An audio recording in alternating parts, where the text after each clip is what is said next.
Hey, if you wonder how you can hide your photos, videos, or for example screenshots on the Realme Note 50, all you have to do is just to go into the Google Files. Then you have to go for the Browse and scroll down and open the Save folder. Now you have to choose a lock method. So for example, let's create the pattern, click Next, and repeat with the same pattern. Click Next one more time and then tap Got it. Now as you can see, we can move here anything that we want. So let's go into some images. Let's say that I want to actually move these photos into my Save folder.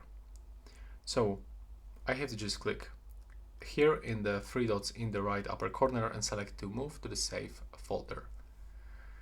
Now I can just input my lock method, wait for the moving process.